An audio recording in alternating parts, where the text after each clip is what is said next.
All right, so I don't want to get you guys too stuck into the world of macroeconomics, but there are parts of macroeconomics that we need in this personal finance class.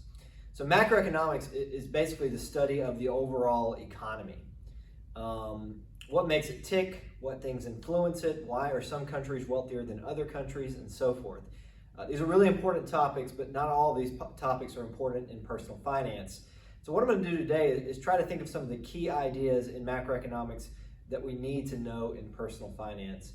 And if you've had a lot of economics courses, most of this will probably be review for you. So we're going to talk about the federal government and the Federal Reserve. And let's start out with the Federal Reserve.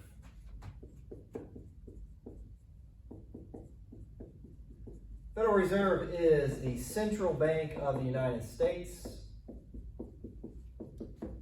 And what that means is the Federal Reserve basically operates like a bank for banks. So if there's a bank that needs to borrow money, just like if you needed to borrow money, you might go to a bank. If a bank needs to borrow money, it might borrow from the Federal Reserve.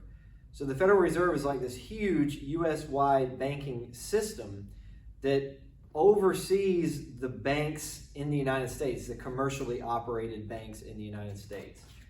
So there's a lot that the Federal Reserve does. It oversees the banks, make sure they're following rules. It sets rules that these banks have to follow. All right. A lot of that's not stuff that we really have to spend much time talking about in personal finance. But they also influence the money supply through their own actions that they can take. The Fed has a bunch of different tools that it can use to influence the money supply. And in doing so, the Fed basically determines how much money is out there. This is where things can get a little bit complicated, but the Fed, in a lot of cases, doesn't change how much money is in society directly, but instead the Fed uses strategies to influence the way banks act, which changes the money supply. So the Fed might figure out a way to get banks to loan out more money, and in doing so, it feels like there's more money in society, okay? And so since they can influence the money supply, they can in turn influence interest rates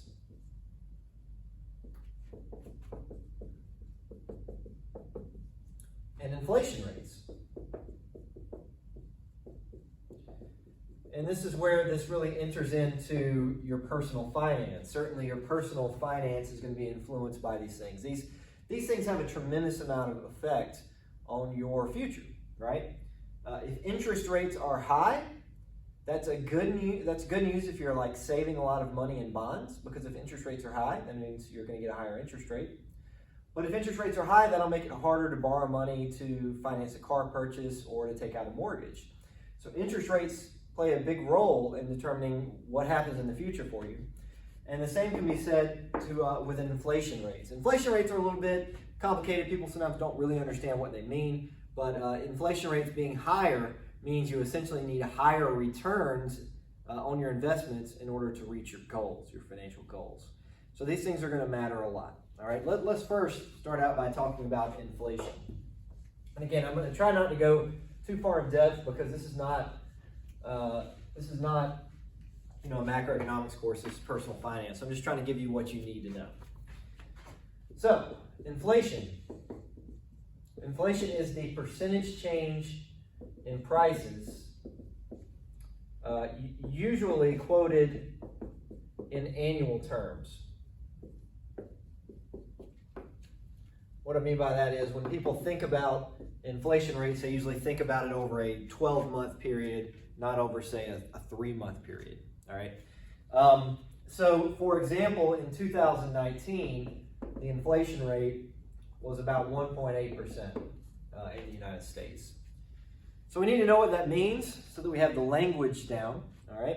That 1.8% inflation means two things simultaneously. One, it means that average prices increased 1.8%.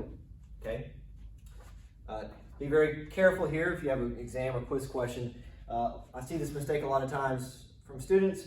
1.8 1.8% inflation doesn't mean inflation went up 1.8%. Inflation is measuring prices. So if inflation is 1.8%, that means average prices went up 1.8%. Okay? Simultaneously, it tells us that the value of a dollar decreased 1.8%. If everything's getting more expensive, that means that any individual dollar has less buying power. So inflation tells us both of these things simultaneously. And that might sound like a bad thing, right? If your currency is losing value, that might sound like a problem. But what you should recognize is, a key thing to note, is that interest rates, whether we're talking about bonds, savings accounts, mortgages, whatever, interest rates and investment returns, for example, in the stock market, price in inflation. Okay? We've seen that term before, price in, when we were talking about expected events. So, for example, if Google says that they're going to release self-driving cars in December 2020, you'll expect the stock market will have already responded to that news, even though the event itself is not going to take place for a while. People are forward-looking when thinking about the stock market. The same deal here. Inflation is sort of baked in to the returns. So if returns are normally 5% in the stock market, for example, and inflation is 2% higher than normal, then the stock market is probably going to return 7%. So the stock market it basically already cooks in the inflation rate, if that makes sense. The only way this is going to be a huge problem for you, having inflation like 1.8%, is if for whatever reason you hold all of your money in cash or something. So high inflation rates are really damaging if you're holding a bunch of money in cash. But as we already have seen, that's probably not a good idea anyway, to hold a bunch of money in cash. So what you should know is inflation, don't really view it as like the boogeyman, as some big problem. Just because dollars are losing value is not really a problem, because if prices are going up 1.8%, your salary is also going up 1.8%, right? Your salary basically prices in inflation. The stock market's probably returning more if there's positive inflation, because the stock market's also, the companies themselves are able to charge higher prices, and so the stock market valuations go up too. So everything kind of moves in unison in the macro economy. If we have inflation, everything's going to tend to go up in prices. And if everything's going up in prices, that really is sort of like a non-issue to you in some ways. Okay? You might be curious to wonder why we have inflation. Well, one other possibility would be to allow deflation. Deflation would mean prices go down. Turns out when prices go down, that's bad for the economy. Because when prices go down, people will anticipate that. If you know that cars are getting cheaper and cheaper, you might decide not to buy a car, which is bad for the economy. All right? Conversely, if prices are going up a little bit, that kind of incentivizes you to make a purchase. If you know that cars are getting slightly more expensive over time, you might decide to buy one now rather than later. So a little bit of price increase, a little bit of inflation is really a good thing for the economy. And certainly negative inflation is no good. All right, so all that's really just macroeconomics, but I just want to point out, don't think that this is some sort of unanticipated effect that the Federal Reserve has. This 1.8% inflation is basically what they're trying to do. They want to have prices go up a little bit. So they're hitting their goal there. Okay? But what this does tell us is we need to make sure that we are thinking about returns in the correct way. Okay? So several videos back, we talked about average returns.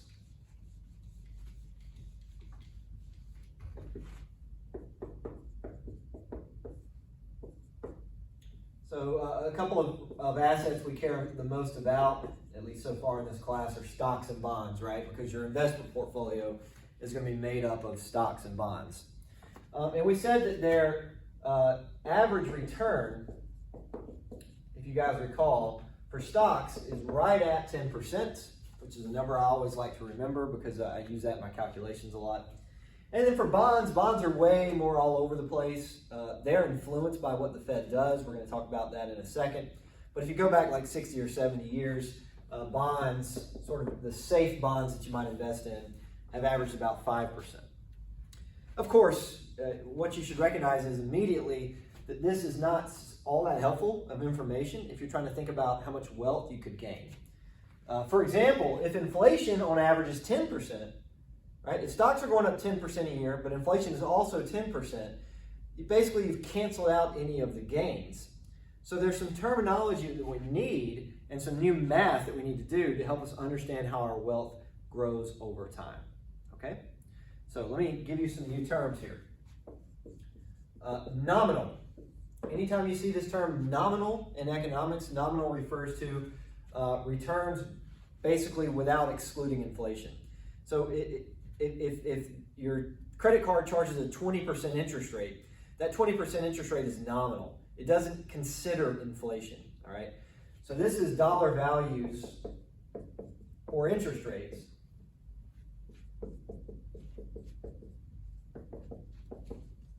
without adjusting for inflation. Right, so nominal, you know, when something's nominal, it sort of often means like just by name only. And that's the same thing here. The nominal interest rate on your savings account might be 0.5%. And basically all of these rates that you see reported by banks or reported by your credit card or whoever, they're almost always in nominal terms, okay? Part of the reason they use nominal terms is because inflation itself is somewhat unpredictable. So if a bank told you we're going to give you a 1% inflation adjusted return, that would be very challenging because they would have to know exactly what inflation is, which is hard to do in real time. So you might see terms nominally. This is what you're going to see in the real world mostly, but there's compelling reasons to adjust those into real terms. So when you see the word real in economics or in finance, this is dollar values or interest rates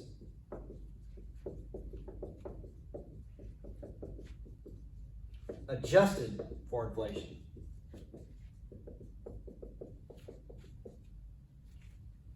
Okay? And you know, again, I don't want you guys to think that you just need to know one or the other, or that one's superior to the other. There's different reasons why you might use either of these terms. For example, I have a 3.5% interest rate on the mortgage of the house that I live in. 3.5% interest rate. That's nominal. Okay? I could adjust it into real, but adjusting it into a real doesn't show how much I'm going to have to actually physically pay, right? Adjusting it into real might help me understand how much I truly have to pay once you adjust for inflation. But the actual payments I make will always be nominal, right? Another example. I might say to myself, I'd like to have $1.5 million to retire. The problem is $1.5 million might not be enough if inflation rates are really high. So in that case, I might not need $1.5 million in future prices. I might need $1.5 million based on what today's dollars are worth. So in that case, I might think about real value when making my calculations. So the important thing is to recognize you need to be able to understand both of these terms. Both are useful in different circumstances. All right? So a related term here is the real interest rate, which is just the inflation-adjusted interest rate, but we can also think about this in a formula, okay? So for example, all right, let me give you an example here that will, I think, very clearly illustrate the need for real interest rates. Let's say that inflation in 2019 was 1.8%, all right, which it was, and you earned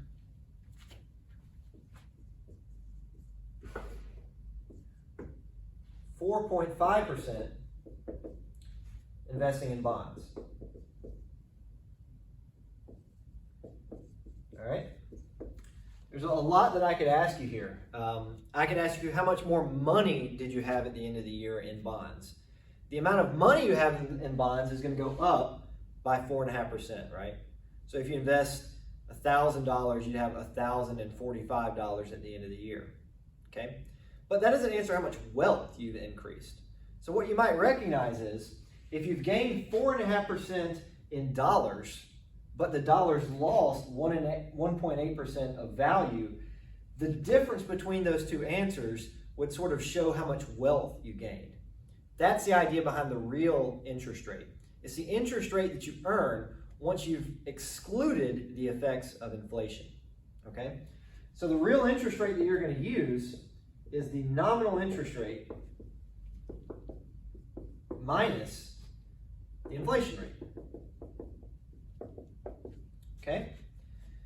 So in this question here, you would just replace the 4.5%, which is the nominal interest rate. That's the interest rate you're going to see on your statements and everything. You would put that into the nominal interest rate part of the calculation, and you would put the 1.8% here, all right? And what you would find is you had a 2.7% real interest rate. You need to understand what that means, okay? That 2.7% means your wealth went up 1.7%. Or your account value, once adjusting for inflation, went up 2.7% last year. Okay, so that would be the real interest rate. What about savings accounts? Savings accounts often offer very low interest rates. So right now, a typical interest rate on a savings account, if you're lucky at this point, would be 0.2%. You can shop around, you can find some above 1%, but I've noticed mostly students just have bank accounts set up, at a local bank, and they're usually earning very low interest rates like this.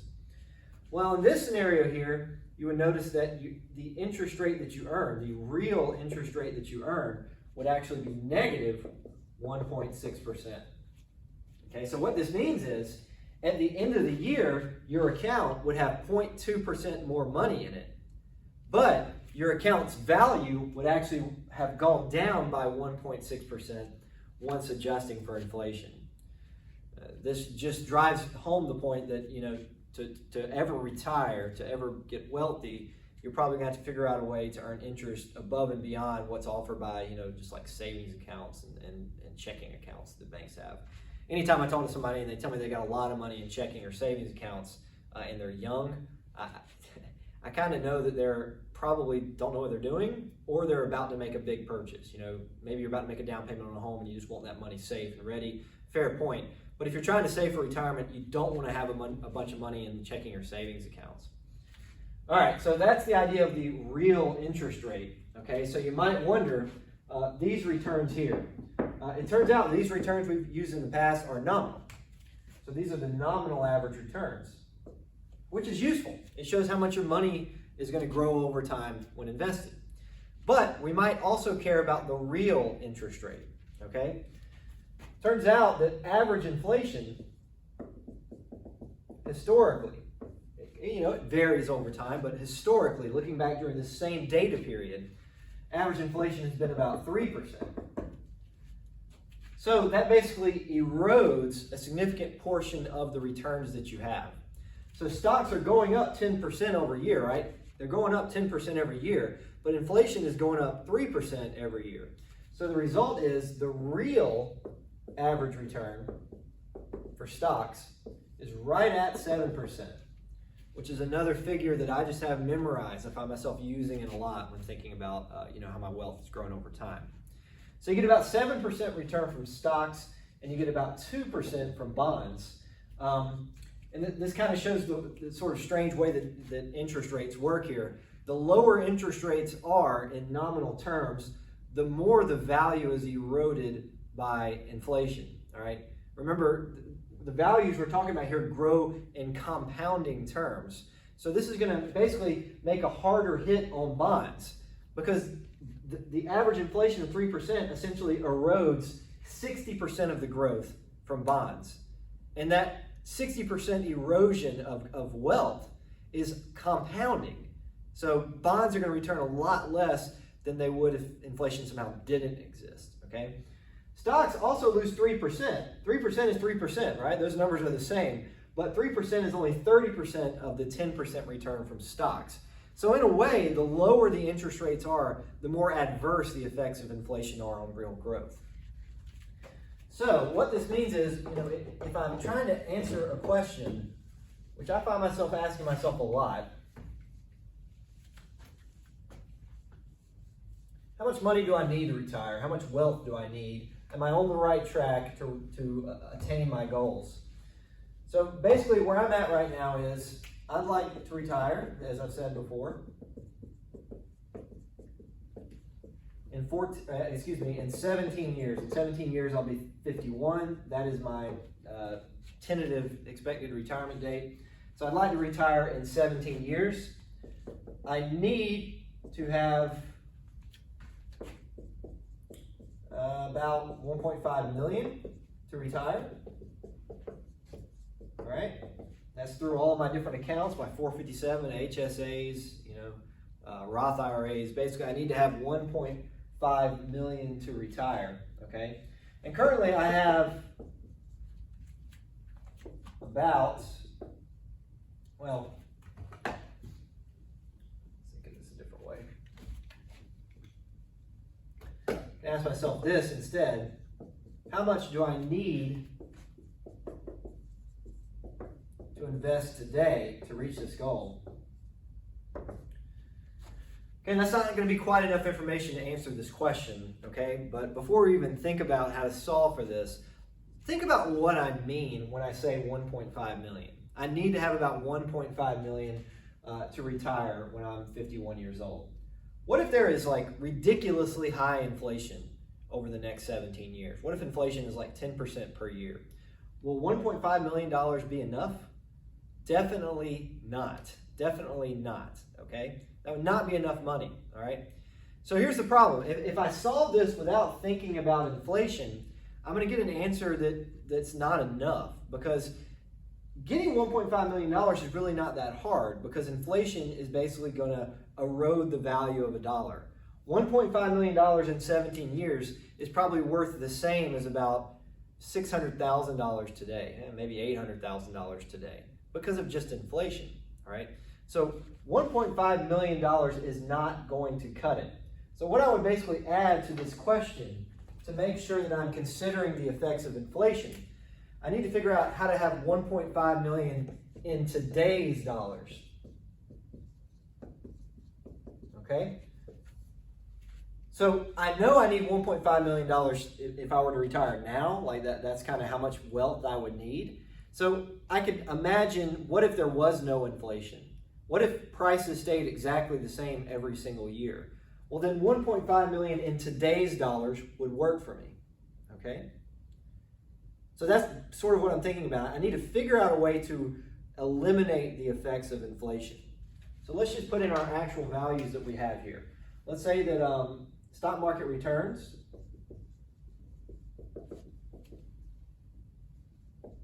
are 10% in nominal terms, and inflation is 3% every single year, okay? And I'm solving for PV. I'm solving for how much I need to save in order to accomplish my goals, okay? So what I need to do here is use the real interest rate, okay? I'm not solving for how much money I need to invest today in order just to have $1.5 million in money in 17 years. I'm trying to figure out how much I would need to invest today to reach this goal in real terms, in inflation-adjusted terms, okay? So I'm still just going to be using my regular old formula here. Right? Using annual compounding interest here just to keep the math nice and simple. So it's the same formula we've used in the past, but I'm going to use the real interest rate right here to solve for this, okay? I'm going to use the real interest rate here to do my calculations. So when I plug this in, here's what I'm looking at.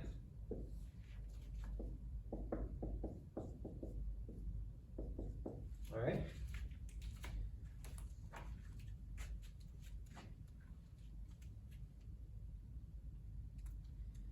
And the answer you should get, if you're working along with me here, is this.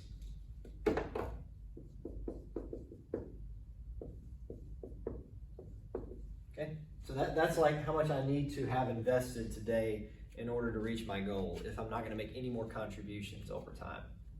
That answer is way more useful because I have no idea what's going to happen to inflation over time. But what I do know is I know what stock market returns are on average. I know what inflation is on average. And there's also this kind of interesting thing that when inflation is higher, usually stock market returns are higher, right? Stock market prices in inflation. So this 7% return here is a really nice estimate. And if inflation turns out to be higher than that, well, stock market nominal returns will also be higher. So that 7% real return is very practical, okay? If I will answer this in the old fashion, I get an answer. I get a mathematical answer here, all right? So if I did the exact same calculations here, but I use nominal interest rates, you'll see how that will change my answer. Should I get a higher or lower answer when I do this? Should be lower, right?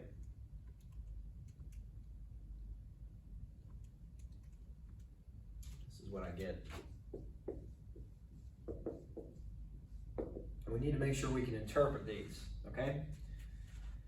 This second answer here, what it tells you is, this is how much I'd have to save to get to $1.5 million in money, all right? If I wanted to reach $1.5 million in money in 17 years, this is how much I would want to save. The problem is it doesn't think about how much that money is worth, okay?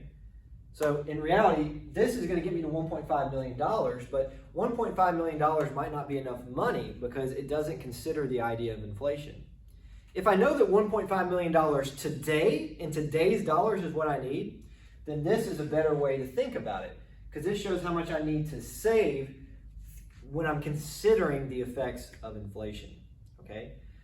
So that's how you change these formulas. You have to be careful about what rates to use, but basically, you just replace the nominal interest rate that we've been using with the real interest rate if we're trying to figure out how things work in regards to adjusting for inflation, okay? Let me just do one more question like this just to make sure that we've got it.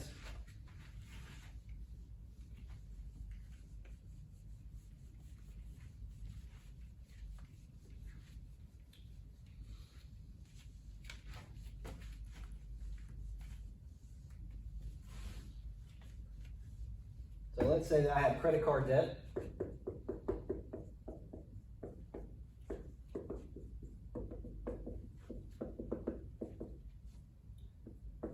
I have $8,000 in credit card debt. I'm charged, let's say this is a real high interest rate account. So I'm charged 30% in interest, compounded monthly.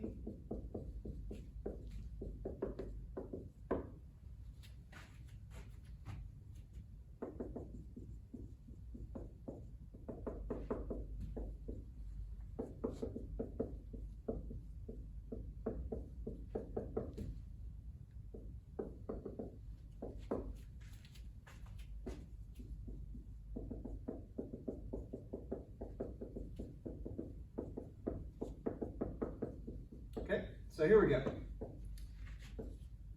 I have $8,000 in credit card debt. I'm charged 30% in interest, so that's the interest rate that I'm charged. Notice, this interest rate that your credit card charges will always be reported in nominal terms. There's very few cases where things are reported real in the real world. It's up to you to make that adjustment. This is going to be compounded monthly. How much will I owe in today's dollars in 5 years if inflation is 4.1% per year? Okay, so here's our calculation here. Here's our formula that we've been using. Okay, and it's nothing too terribly difficult. We just make sure we're doing things right. And from my experience, students don't usually have trouble with the math. They often have trouble with the interpretation or figuring out what the question is asking for. Okay, so what this question is basically asking is, how much would I owe in 5 years? And I don't so much care about how much I'll owe in 5 years, because if you tell me right now I owe 60 grand in 5 years, I don't know how bad that is, but it will make it easier to understand if I could put it in today's dollars. If you tell me right now I have $40,000 debt right now, I really understand what that means. But if you tell me I have $60,000 in debt 5 years from now, it's kind of hard to tell how bad that is because I don't know what $60,000 is worth in 5 years. So this is going to make it easier to understand the answer that we give. Okay? So all I'm going to do is just make sure I'm using the real interest rate right here for I. So the future value is the 8,000 times 1 plus the interest rate. What should go right here for the interest rate? This should be 25.9%. All right, I got that by taking 30% and subtracting off 4.1%. So it's a 25.9% real interest rate. That is effectively what I'm being charged once you consider inflation. All right, for t, I'm going to put 5, that's the number of years, and I'm going to multiply it times n times t, 12 times 5. And let's see what we get here.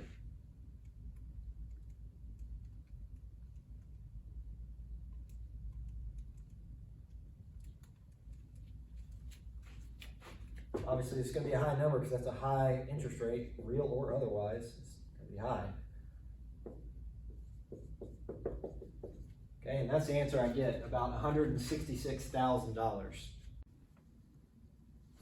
No, that's wrong. That calculation was wrong. It's a few days later. I'm wiser now, and I'm not going to make the same mistake on this question. Did you guys catch the mistake on that one? Pretty easy mistake to make, a careless one, and I should have been thrown off by how high that answer was. The mistake there was everything was right.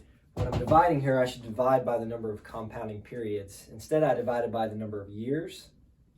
Big mistake there.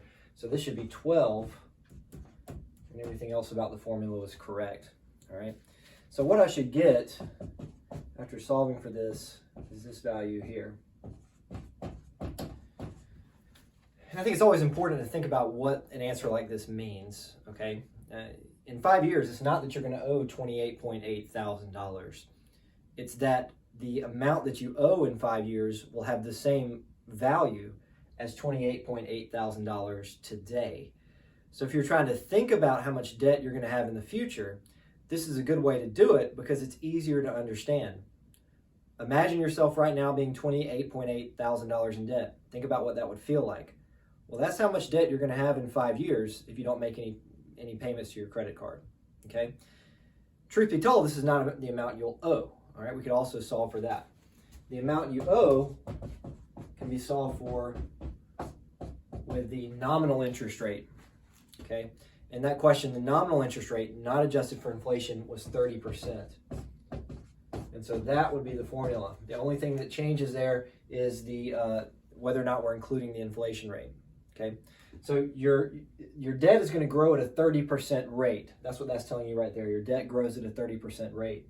What this is telling you right here is after accounting for inflation, your debt grows at a 25.9% rate. So in other words, your debt grows at a 25.9% rate when you adjust, but once you also include inflation, this is the value that you get. Anytime you're doing one of these questions, just take it nice and slow and think about what these values mean. And usually if you think about it a bit, it will make sense, okay? So the answer you get here is $35,198.32. So this is how much money you really will owe in 5 years. This is how much money you'll owe in 5 years. The problem is if you just solve for this, it might be hard to understand what that number means because you haven't considered inflation at all. And this is especially true when you think about something way in the future, right? Something 30 or 40 years in the future, that number doesn't make much sense. It's kind of like going back to 1950 and saying a Coke costs 5 cents. Well, it doesn't mean Coke was cheap. It just means that everything was cheaper. Your salaries were lower. Everything was lower, right? So in the future, things are higher price simply because of inflation. And so this answer here gives you the inflation adjusted amount.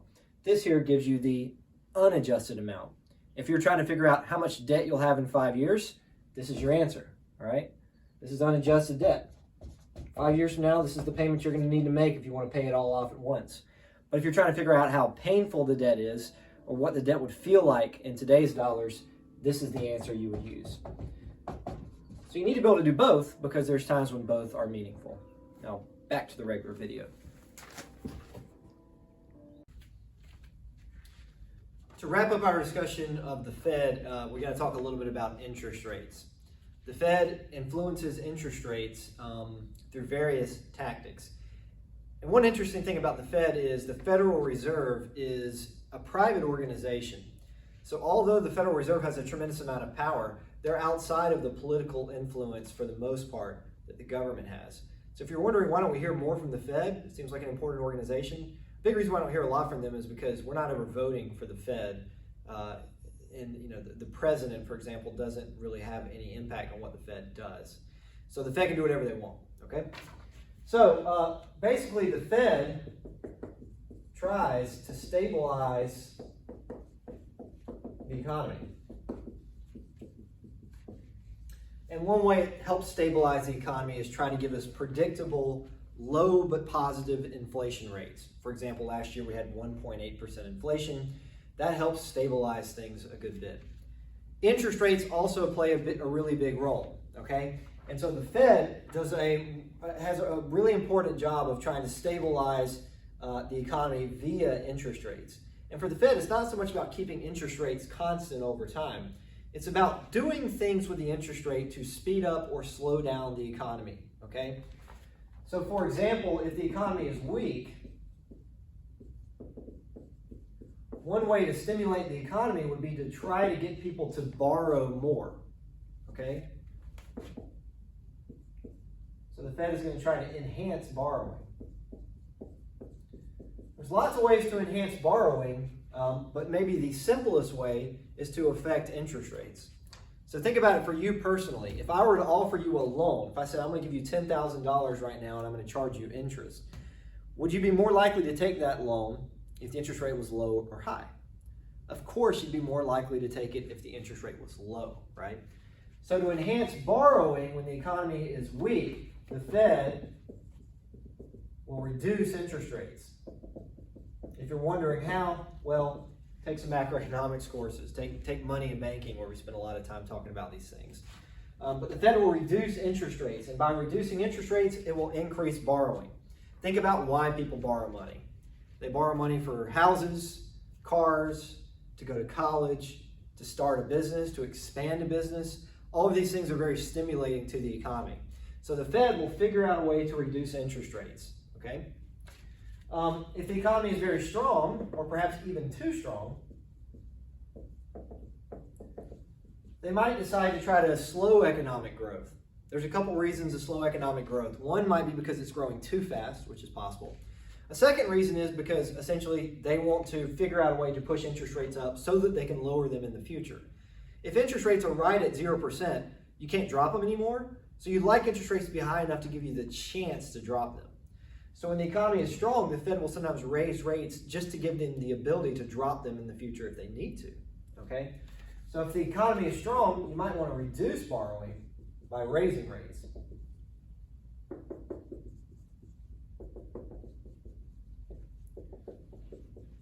If you know where we're at right now in the U.S., if you don't, I'm going to tell you. Right now, in summer of 2020, interest rates are basically as low as they could possibly be, okay? If you're wondering why the interest rate on your savings account is close to zero, it's because of the Fed's actions. The Fed has basically figured out a way to reduce interest rates to 0% to try to stimulate borrowing. If you go out and take out a mortgage, you're not going to get 0%, but you might only get 3.25%. The reason why you're charged more than 0% is because you're risky. You could choose not to pay back your mortgage. So basically, the thing to recognize is that all interest rates are connected. They may not all be zero, okay? But if they go down, they'll all go down simultaneously. So interest rates are linked.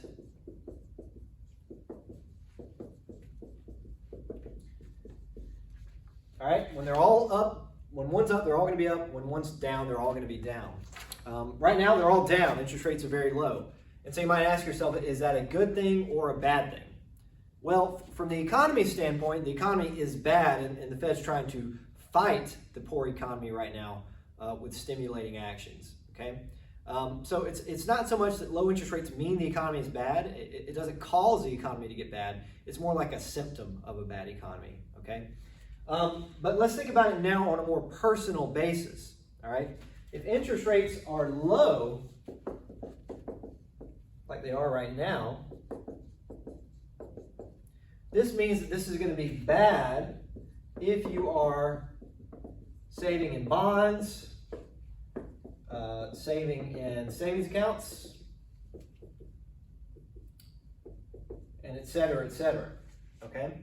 Anytime there's like just a predictable, stable interest rate for some sort of retirement or some sort of investment instrument like bonds, if there's just like a guaranteed amount that's going to be paid, well, the rates are going to be low right now for basically everything, okay?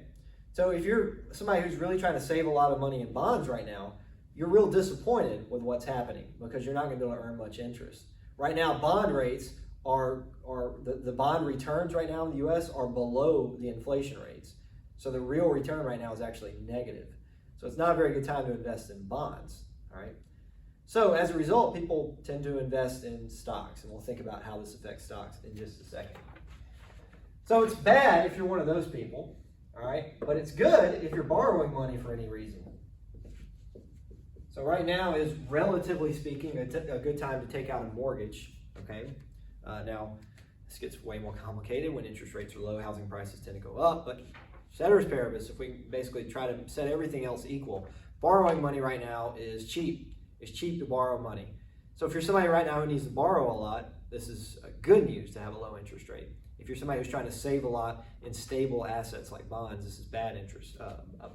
This is a bad situation for you. And then there's uncertain effects. Probably most important to say, the uncertain effects definitely in the stock market, okay? On the one hand, you might be tempted to think that low interest rates mean low returns in the stock market, but the stock market doesn't really pay out interest, right? Stocks are ownership in a company. If you own stock, it's not that people owe you money, it's that you own a chunk of that company. So low interest rates, it's kind of hard to say if that's going to be good or bad. All right. One scenario is with low interest rates that will stimulate borrowing, and people will borrow money and thus spend more money, which helps these companies be more profitable, which drives up the value of your stock. All right. Another possibility is investors who are looking to save money might look at the bond market and say, well, interest rates here are low, so they'll choose to save more money in stocks. And when they buy stocks, that drives the price of stocks up. So again, that could be good news for people who already own stocks. But on the other hand, if interest rates are low, it's probably because the economy is bad to begin with. So if the economy is bad, you might think that stocks are going to do poorly. The end result is stocks are always forward-looking. Stocks are based on what the economy is expected to be in the future. So what interest rates are right now is not that important to the stock market, because the stock market is thinking about not just what's happening today and tomorrow, but also thinking about what the economy will be like 10 and 20 years from now. So it's kind of an uncertain effect on the stock market.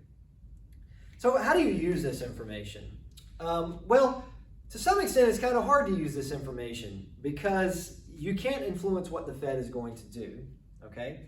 But you might want to recognize that the Fed is affecting your lives, and this is another source of uncertainty that's hard to deal with, okay? Right now, interest rates are really low. It looks like that will continue at least for a year. So what that means is if the Fed has announced interest rates will stay low for the next year, you might think, I don't need to be in a big hurry to take out a mortgage right now, all right? Furthermore, if you're thinking about buying bonds, if the Fed says interest rates are going to stay low for at least the next year, you might say, well, if I buy bonds now, it's just going to be as good of a time to buy now as it is 6 months from now. Interest rates will probably be about the same 6 months from now as they are today. So you can kind of think about what the Fed is doing to make sure you're making slightly better choices in terms of your investments, whether that's saving or borrowing money. And certainly anybody who's going to be good at personal finance needs to have a little taste of what the Fed does. And that's probably enough information just in this last 45 minutes for you to understand what the Fed does in a way that will help you make personal finance decisions.